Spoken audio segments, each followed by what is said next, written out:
अस्सलाम वालेकुम। आप लोग सब कैसे हैं? मज़े में, ठीक हैं? तो स्टोरी स्टार्ट करते हैं भाई। स्टोरी ये है कि 30 साल की हैं ये लड़की।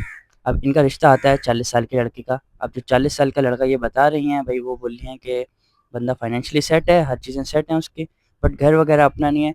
तो ख़ैर बाकी लड़की के घर वाले जाते हैं इंक्वायरी के लिए इलाके में कि लड़का कैसा है, कैसा नहीं है, उसका बैकग्राउंड वगैरह पता करने के लिए। ये सब चीज़ पता लगती है लड़के को। फिर लड़का गुस्से में आकर, अब यहाँ पे रिश्ता लग रहा है, मतलब लड़की के घर पे कॉल करता है, उनके अब्बू वगैरह को बोलता है कि आप मतलब मेरी इंक्वायरी करवा रहे हो ये वो, तो थोड़ा-सा उनको बुरा लगता है, ये चीज़ बताते हैं उनको। अब लड़की को फिर बाद में सॉरी भी कर देते हैं ना कॉल करके, लड़का और लड़के की जो सिस्टर हैं, लड़की वाले भी घर पे कॉल करते हैं और बोलते हैं कि भाई सॉरी, माज़रत भी कर लेते हैं बाद में। बट अब लड़की के घर वाले थोड़ा-सा ना, मतलब रिश्ते वालों के लिए एग्री तो थे, बट अब थोड़ा-सा ना यहाँ पे परेशान हो रहे हैं कि भाई बंदा छोटी-सी बात पे मतलब इतना गुस्सा कर रहा है, तो मतलब आगे अब सोच रहे हैं कि शादी करें नहीं करें, बस ये परेशानी सी आ रही है। स्टोरी थोड़ी लंबी सी थी, मैंने ये लिखा हुआ है, आप लोग पढ़ लेना, मैंने आपको शॉर्ट में समझा दिया, ठीक है? उम्मीद करता हूँ समझ गए होंगे। अब सॉल्यूशन इनको यही है कि भाई देखो, 40 साल की पहली बात है, लड़का नहीं होता, 40 साल का होता है अंकल, सही है? तो इस चीज़ को समझो, वो 40 साल का लड़का नहीं है, वो है अंकल। अब जो अंकल्स होते हैं ना, इनमें एंगर इश्यू बहुत ज़्यादा होते हैं, हार्मोन्स चेंज होते हैं ना 40 के बाद। इसके बाद इंसान का ना कंट्रोल थोड़ा-सा आउट हो जाता है, ब्लड सर्कल भी हमारा बहुत कम हो जाता है, जिसकी वजह से हमारे को एंगर इश्यू रहते हैं। तो ये सारा सीन है। अब आप 40 साल का बंदा ला रही हो, तो इस चीज़ को तो भाई अच्छे से समझ लो, आगे जाके और भी मसले मसाइल आएँगे। छोटी से छोटी बात पे लड़ाई झगड़ा वो करेगा, इनके साथ अगर आपने शादी करनी है। और बाकी क्या पता बंदा थोड़ा-सा सँभल भी जाता है एक आध गलती से। ख़ैर इनको अभी आप टाइम दो 3 से 4 महीने, 2 महीने का, जिसमें आपने ना अब इसको ना येस करनी है, नो करनी है। 3 से 4 महीने आपने बस थोड़ा-सा टाल के रखना है कि हम आपको बताएँगे सोच के बस। ठीक है? सोच के बताएँगे, बताओ। अब उन 3-4 महीनों में इनका बिहेवियर थोड़ा ऑब्ज़र्व करो। इनके घर पे थोड़ा-सा आना-जाना रखो, ठीक है? 2 हफ़्ते बाद, 3 हफ़्ते बाद नॉर्मल सा एक दावत टाइप का, मतलब आप जान-पहचान कर रहे हो एक-दूसरे से, थोड़ी-सी दोस्ती यारी टाइप का। वहाँ से थोड़ा-सा ऑब्ज़र्व करो इनका बिहेवियर, समझ में आती है कहानी तो ठीक है, नहीं तो ख़त्म कर दो। और अपने लिए कोशिश करो, ज़्यादा इतनी एज वाला नहीं देखो, कोशिश करो कि भाई 3-4 साल का गैप है ना, तो वो बेस्ट है मेरी नज़र में। 10 साल वाला भी है तो आपकी मर्ज़ी है, बस बता रहा हूँ इसके एंगर इश्यू आपको ज़िंदगी भर मिलने वाले हैं, ज़िंदगी भर। यहाँ आप छोटी-सी इसकी हरकत से ऑब्ज़र्व करो ना, ये बंदा आपको आगे और परेशान कर सकता है, छोटी-सी बातों पे और भी गुस्सा करेगा। अब इसको अपने जज अगर सही से करना है, तो थोड़ा-सा आना-जाना इनके घर पे रखना पड़ेगा आपकी फ़ैमिली को। 3 से 4 महीने ये सब चीज़ें चलाओ, क्या पता वो बस एक ही दफ़ा किया हो उसने, उसके बाद नहीं करे। बट मुझे 110% पता है वो बाद में भी करेगा, बहुत ज़्यादा गुस्सा करेगा, इसलिए अच्छा रिश्ता ख़त्म कर दो तो ज़्यादा अच्छा है। साइड पे बनो, चलती बनो, इसको बोलो टाटा बाय-बाय, ज़्यादा अपना टाइम ज़ाया नहीं करो। बहुत ज़्यादा अच्छा लग रहा है तब 3-4 महीने की मेहनत करना, वरना अगर अच्छा नहीं लग रहा तो चुपचाप ख़त्म कर दो यहाँ से। और अपने लिए कोई ऐसा बंदा देखो जो 2-3 साल बड़ा हो, बस इससे ज़्यादा बड़ा नहीं लगाओ, इतना ज़्यादा एज गैप हो ना, फिर मज़ा नहीं आता रिश्ते में, बिल्कुल सही है। तो चलते हैं नेक्स्ट केस की तरफ। ओके, तो इस स्टोरी में सीन ये आ रहा है कि भाई लड़की है पठान और लड़का है सिंधी। अब इनका ऑनलाइन ही समझो रिलेशनशिप चला था, उसके बाद लड़की ने बोला कि भाई मैं शादी तुमसे ही करूँगी, कुछ भी हो जाए मैं अपनी फैमिली को मना लूँगी, सब बातें की थी। और लड़की के घर वालों ने मोबाइल वगैरह में चैट्स देख लिए होंगे, जिसकी वजह से लड़की को मार भी पड़ी है, 2-3 दिन वो अस्पताल में भी रही है। ऐसा कुछ सीन चला है, अब थोड़े मामलात बिगड़ चुके हैं। लड़का तो रिश्ता वगैरह भेजना चाह रहा है, हर चीज़ ओके, लड़का बोल रहा है लड़की मतलब लुक्स में नॉर्मल है, बट सपोर्ट करती है इसको हर चीज़ में ना। तो प्यार-मोहब्बत लड़का-लड़की की तरफ से बहुत अच्छा है, फैमिली की तरफ से इश्यू आ रहा है, और ये सिंधी और पठान का मामलात आ रहे हैं ज़रा थोड़े से। इस मामलात पे थोड़ा-सा हम गौर करते हैं कि क्या कर सकते हैं हम अपनी तरफ से, सही है? तो भाई ये देखो, पठानों में थोड़ा सीन ये होता है कि पता है ना क्या होता है? एक बहुत ज़्यादा गुस्से वाले होते हैं और इज़्ज़तदार भी होते हैं। ये ना अपने फैमिली से बाहर बहुत कम देते हैं। अब तुम ये लड़की इनको बोलिए कि भाई भाग के शादी कर लेते हैं, भाग के शादी करने वाला सीन बिल्कुल भी नहीं करना, गलती से भी नहीं करना।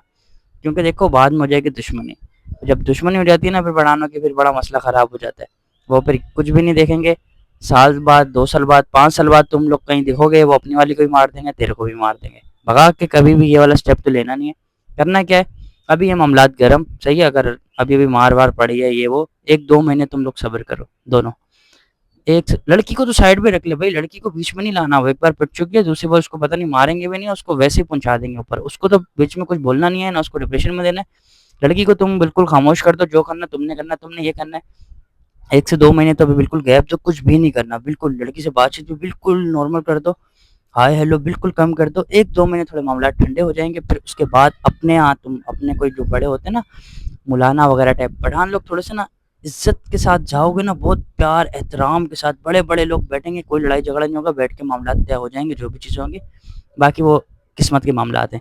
तो करना भई यही है कि भई आपके यहाँ कोई बड़े हैं अगर लाइक मौलाना टाइप मस्जिद के, ऐसे 2-4 बंदे बंदे ना दाढ़ी वाले अच्छे से टोपी-वोपी पहन के, और अपने घर-वर में भी ये कोई बड़े-बड़े से लोग हैं, उन लोगों को ले जाके 1 से 2 महीने बाद, सही है, जाना और फिर बैठ के मामला तय करना, बोलना आप जो भी चीज़ें मसला नहीं है, आप टाइम मतलब हम आपको दे रहे हैं, आप हमें सोच के बता दीजिएगा, ये बोलकर लाज़मी आना। 2-4 महीने बाद बता दें, 6 महीने बाद बता दें, क्योंकि इनको ना आपस में बैकग्राउंड का बड़ा मसला होता है। फैमिली के ज़्यादा ना इनको खानदान लोगों का बड़ा मसला होता है कि वहाँ बाहर दे दी, यहाँ दे दी, क्योंकि इनका आपस में ही मतलब रिश्तेदारों में दे दी जाती है आधे से ज़्यादा। अब थोड़े बहुत मॉडर्न हो रहे हैं, बट अभी भी कल्चर कई जगह पे यही है कि आपस में ही दे दी जाती है। तो इन चीज़ों का उनका बड़ा मसला होता है, वो ज़बान के बड़े मसले होते हैं, इसकी वजह से लड़ाई झगड़ा हो जाते हैं। वरना वो भी यही चाहते हैं कि उनकी लड़की तो खुश ही रहे। तो बस तुमने लड़की को कोशिश करना है, लड़की ज़्यादा बीच में मामलों में नहीं फँसे, जो करना है तुमने करना है। और अपने ऊपर थोड़ा-सा ना बैकग्राउंड भी थोड़ा स्ट्रॉन्ग करो, अपना फाइनेंशियली अच्छा रखो, ताकि जब जाओ तो उनको अच्छा इम्पैक्ट पड़े, अच्छे जाओ, इज़्ज़तदार बन के जाओ, बड़े-बड़े लोग लेके जाओ ना, दाढ़ी, टोपी, फुल मौलाना टाइप बनकर जाना है, ऐसे अच्छे से, बस तुम्हारे अच्छे से कोई बात नहीं है, अच्छे से मेहमान नवाज़ों की तरह जाना। 1-2 बार ट्राई करो, बड़े-बड़े बंदों के साथ ही जाना जब भी जाओ, सही बता रहा हूँ, खुद अकेले नहीं जाना हीरो बन के, वरना बड़ा मसला बन जाएगा तुम्हारे साथ। तो बस ये चीज़ें ट्राई करते रहो, बाकी अल्लाह मालिक है, हो जाएगी इंशाल्लाह शादी, दुआएँ-वुआएँ माँगो, किस्मत में होगी ज़रूर मिलेगी, भगाने वाला सीन बिल्कुल भी नहीं करना। अस्सलाम वालेकुम, तो ये स्टोरी थोड़ी-सी इंटरेस्टिंग है, इसको थोड़ा-सा रीड करते हैं, बाकी आप लोग रीड कर लें खुद, मैं आपको शॉर्ट में समझा रहा हूँ, सही है? तो भाई 12 साल की मोहब्बत है, अब इनकी शादी बहुत ही मेहनत से होती है, लड़-झगड़ के, क्योंकि लड़की के घरवाले भी नहीं मान रहे होते, लड़के के घरवाले भी। तो बहुत ही मेहनत मुशक्कत के बाद जाके इन लोगों की आपस में हो जाती है शादी। शादी के 1 साल सब कुछ अच्छा चलता रहता है, शादी के 1 साल बाद जाके भई थोड़ी बहुत मतलब जॉब करना स्टार्ट करती है लड़की, और लड़का एक ही जगह पे टीचिंग करवाना स्टार्ट करते हैं, स्कूल टीचर्स। वहाँ पे जाके लड़की को पता लगता है कि भाई मेरे वाले बंदे का किसी और के साथ भी अफ़ेयर है। अब अफ़ेयर का पता लगता है, उसके बाद थोड़े से लड़ाई झगड़े होते हैं, बहुत सारे तकरामी होती है, बट एक इनकी औलाद हो जाती है उस दरमियान में। तो माफ़ी-तलाफ़ी हो जाती है, कहानी ख़त्म हो जाती है। उसके कुछ सालों बाद एक और औलाद हो जाती है, और ऐसे ही इनके थोड़ी बहुत ज़िंदगी आगे गुज़रना शुरू हो जाती है। फिर सीन ये होता है कि भई लड़के का कहीं और भी एक अफ़ेयर का पता लगता है। फिर उसके बाद एक इनकी अपनी कज़न है, उनका भी इनको अफ़ेयर का पता चलता है। अब जो कज़न जो होती हैं लड़की, बहुत घर में मामलात ख़राब होते हैं उसकी वजह से। अब सीन ये होता है, उस कज़न की भी कहीं और शादी हो चुकी है। अब जो इनके हस्बैंड शरीफ हैं, उन्होंने अपना साफ-साफ इनको बताया कि भाई मेरा 3 साल से अफ़ेयर चल रहा है। उन्होंने खुद मुँह से बताया कि मेरा 3 साल से अफ़ेयर चल रहा था किसी के साथ, ये सब चीज़ें बताई अपनी बेगम को, और अपनी ही बेगम से ये मशवरा माँग रहे हैं कि क्या करना चाहिए। मैं थोड़ा-सा बहुत डिप्रेशन में हूँ। अब सब चीज़ें मामलात बोल ली हैं कि सॉल्व हो चुके हैं। इनकी नज़र में सॉल्व हो चुके हैं सारे मामलात। अब वो बोल रही हैं कि क्या करना चाहिए, मेरे हस्बैंड का मैं सपोर्ट करूँ, वो बहुत परेशान हैं। उनकी ना एक जो गर्लफ्रेंड है, जो कज़न है या पता नहीं कौन-सी, वो उनके दिमाग से नहीं जा रही, वो उसको भूल नहीं पा रहे। तो वो उसके लिए अपनी बेगम से मशवरा ले रहे हैं कि बेगम साहिबा मैं बताओ क्या करूँ? मेरे दिमाग से वो नहीं जा रही। इससे ही सपोर्ट ले रहे हैं, विक्टिम से ही सपोर्ट लिया जा रहा है, जिसकी तुमने ज़िंदगी बर्बाद करी, आपको तो भाई सबसे पहले सैल्यूट है भाई। आपको लेडीज़ को जो देखो, इतना सब कुछ होने के बाद भी आपका हस्बैंड इतना इमोशनली आपको ब्लैकमेल कर रहा है, और आप उसी की बातों में आई जा रही हो, वो अगला बंदा आपको पागल पे पागल बनाया जा रहा है, पागल पे पागल बनाया जा रहा है। उसको आपकी इमोशनल सपोर्ट की ज़रूरत होगी, जो 2-2 3-3 जगह अफ़ेयर चला चुका है। अब ख़ैर मैं ये नहीं बोलूँगा कि डिवोर्स लो, क्योंकि अब टाइम हो चुका है फिनिश। डिवोर्स वाला अब सिस्टम नहीं है, क्योंकि 12 साल आपने लड़-लड़ा के शादी की, 12 साल बाद, 12 साल अफ़ेयर चलने के बाद आपसे शादी हुई, फिर स्कूल में अलग 2-3 साल, 2-3 बच्चे भी हो चुके हैं, और 2-3 साल अपनी कज़न-वज़न से भी, तो टोटल आई थिंक आप 40 की एज तक तो चली गई होगी। तो अब ये कि अब छोड़ दो, अब दूसरी शादी-वादी का सीन नहीं है, इसी बंदे के साथ कॉम्प्रोमाइज़ करना पड़ेगा आपको, बस ये चीज़ बता रहा हूँ। अगला बंदा आपसे ख़ैर मीठी ज़बान में बातें कर रहा है और कुछ भी नहीं, चलो ये भी एक अच्छी बात ही है, अब 10 जगह मुँह मार रहा है, बट इसके अंदर एक चीज़ अच्छी है, आपसे अच्छे से बात कर रहा है, अब आपको बेवकूफ़ समझ रहा है, अब आप बेवकूफ़ ही बने रहो, बट अपना थोड़ा होशियारी से काम लो। इस बंदे पे आपने ट्रस्ट बिल्कुल भी नहीं करना, आँख बंद करके। बिल्कुल ऐसी हो जाओ कि बस ये जो कर रहा है ना, इसको मुँह मारने दो, कुछ भी नहीं बोलना इसको। अब अपना तुम बच्चों की तरफ ही फ़ोकस रखो, सीधी बात है, और कोई ऑप्शन नहीं है तुम्हारे पास। दूर-दूर तक कोई ऑप्शन नहीं है, अपना घर खराब करने की भी ज़रूरत नहीं है, बस चुपचाप जो जब से सहते हुए आ रही हो 12-13 साल से वही है, और हस्बैंड की टेंशन नहीं लो, कोई डिप्रेशन में नहीं है, वो अपना खुद देख लेगा, अभी कोई और पसंद आ जाएगी, वहाँ पे भी मुँह मार लेगा। तो उसकी बातों में आने की ज़रूरत नहीं है, वो आए, रोए-धोए बोलना हाँ, ठीक है, ठीक है, ठीक है, बस जी, जी, आप करती रहो। बाकी 1 रुपए का भी ना, एक आधे रुपए का भी इस पे ट्रस्ट नहीं करना, इसको साइड पे करो, सही है? तो बस ये बच्चों की तरफ दिमाग लगाओ, थोड़ा-सा जिम वगैरह बिज़ी रहो, बस यही सब चीज़ें रखो अपनी, और खुश रहो। तो ये लास्ट स्टोरी है हमारी निब्बी लड़के की। निब्बी लड़की की स्टोरी सुनते हैं। आप लोग सब ने इसको सजेशन देनी है लाज़मी, इसको, ताकि थोड़ी-सी अकल आए। जितने भी मैच्योर यहाँ पर हैं गलती से कोई भी, तो लाज़मी उन्होंने कमेंट करना है इस केस पे, सही है? तो मैं ये केस यहीं पे इंस्टा पे अपलोड कर रहा हूँ, यूट्यूब पे भी कर दूँगा, बट इंस्टा पे लाज़मी कर रहा हूँ ताकि ये पढ़ ले कमेंट। मेरी हो सकता है बात समझ में नहीं आए, आप लोगों की समझ में आ रही है। पहले को केस को शॉर्ट में बता रहा हूँ जल्दी से मैं। केस ये है कि भई लड़की को एक लड़के के साथ रिलेशनशिप में चल रही है 3 साल से। अब जो लड़का है इनके साथ 3 महीने बात करता है, 6 महीने बिल्कुल गायब रहता है। बट इनको सुबह-शाम इनको अकेडमी में ताड़ने के लिए आता है, और लड़के ने शुरू में इनको बताया कि मैं सुन्नी हूँ, बाद में साल बाद तकरीबन पता लग रहा है कि भई लड़का शिया है। उसने मतलब झूठ बोला था इसको स्टार्टिंग में। तो ये सब चीज़ें अभी भी शादी का कोई पता नहीं है, बट लड़की प्यार में बहुत पागल हो चुकी है।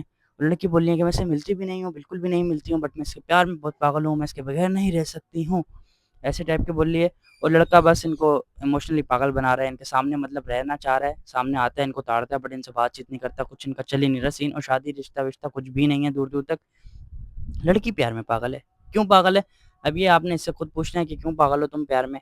हाँ भाई बताओ, तुम प्यार में क्यों पागल हो? तुम तो बोल रही हो मैं मिली ही नहीं हूँ। मिले बगैर कोई इंसान इतना पागल नहीं हो सकता, ठीक है? फ़ोन पे बात है वो वैसे ही नहीं कर रहा।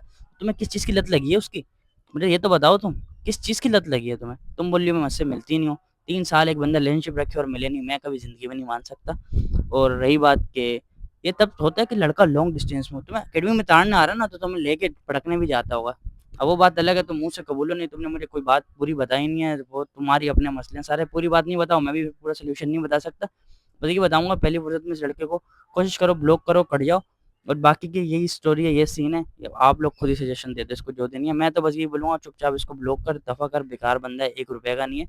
और अपना ना पढ़ाई-लिखाई पे ध्यान दो, बस यही बोल सकता हूँ बस, और कुछ भी नहीं करो। किसी भी लौंडे के चक्कर में नहीं पड़ो, जब तक पढ़ाई कंप्लीट करो। अपने आप को फाइनेंशियली अच्छा रखो, स्ट्रॉन्ग बनाओ अपने आप को, और अपनी फैमिली को सपोर्ट करो। बाकी ये इन चक्करों से भागो।